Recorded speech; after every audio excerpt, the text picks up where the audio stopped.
नमस्कार मित्रांनो, एन के ऑनलाईन क्लासमध्ये आपल्या सर्वांचं मनपूर्वक स्वागत. मित्रांनो, इयत्ता 12वी राज्यशास्त्र या विषयाच्या संदर्भातील महत्त्वाचे प्रश्न शेवटचा व्हिडिओ आपण अपलोड करतो आहे. सगळ्यात महत्त्वाचा तुम्हाला मार्क देऊन जाणारा 5 मार्काचा जो प्रश्न आहे तो नकाशावरील प्रश्न आहे. त्यामध्ये आपल्या पुस्तकात जेवढे काही नकाशे आहेत ना, त्यामधल्या आशिया खंडाच्या संदर्भातला प्रश्न येऊन गेलेला आहे आणि फार सोपं असतं. आशिया खंडातील कोणत्याही 5 देशांची नावं लिहायची. आशिया खंड कुठे ह्या ठिकाणी दिसतो तुम्हाला, आशिया. तरी इथं असणाऱ्या सगळ्या जेवढे काही देश आहेत ना, यांची जिथं समोर नावं दिसतात ते लिहून टाकली तरी तुमचं उत्तर बरोबर येणार आहे. म्हणून हे 5 पैकी 5 मार्क देऊन जाणार प्रश्न आहे. युरोझोनमधली राष्ट्र, अशा पद्धतीने जे नकाशे आहेत ना आपल्या पुस्तकात ते एकदा पाहून घ्या.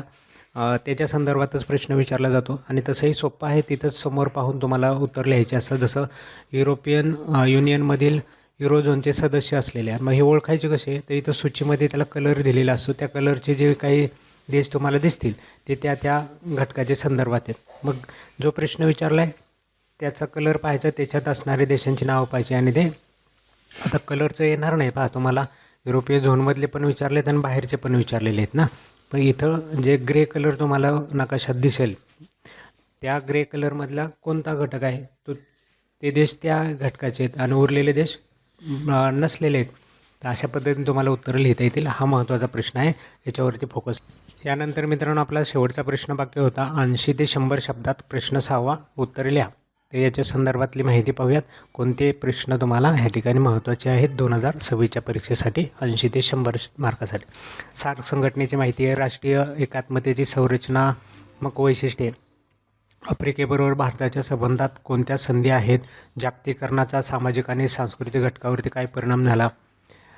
यानंतर पर्यावरणाशी संबंधित महत्त्वाच्या समस्या चर्चा करा. आर्थिक प्रगती आणि समाज परिवर्तन ही उद्दिष्ट पूर्ण करण्याकरिता भूमिका स्पष्ट करा. सुशासनाच्या कोणत्याही 5 मूल्यांची माहिती द्या. समाजातील विविध घटकांच्या हक्काच्या संरक्षणासाठी विविध आयोगांची माहिती द्या.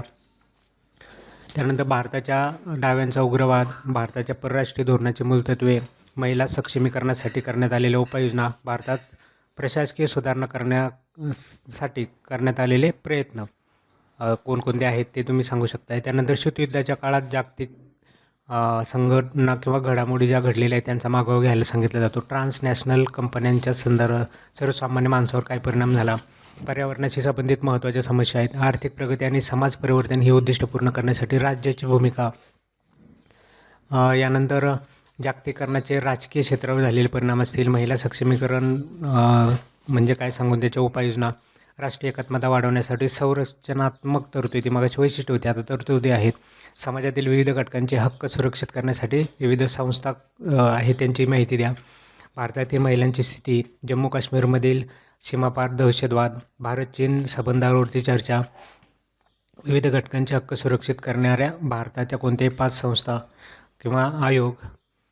त्यानंतर युरोपियन महासंघाचे कार्य कसे चालते. भारतातील महिलांपुढील समस्या. जागतिकीकरणाचे राजकीय क्षेत्रावर झालेले परिणाम. राष्ट्रीय एकात्मता. त्यानंतर शीतयुद्धोत्तर काळातील जागतिक घडामोडी. हरित क्रांतीचे परिणाम विचारले जातात. भारताच्या परराष्ट्रीय धोरणाचा प्रभावित करणारे घटक. त्यानंतर भारतीय समाजातील विविध प्रकारचे हक्क जोपासण्यासाठी केलेल्या 5 आयोगांची माहिती.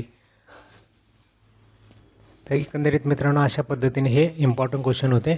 याचीही तयारी करून जा. नक्की तुम्हाला बोर्ड परीक्षेत चांगले मार्क मिळतील आणि तुम्हाला हा पेपर चांगलं जाऊन चांगले गुण मिळावेत अशी शुभेच्छा. भेटूया आपल्या पेपर झाल्यानंतर पेपरचा अनालिसिससोबत. तोपर्यंत नमस्कार.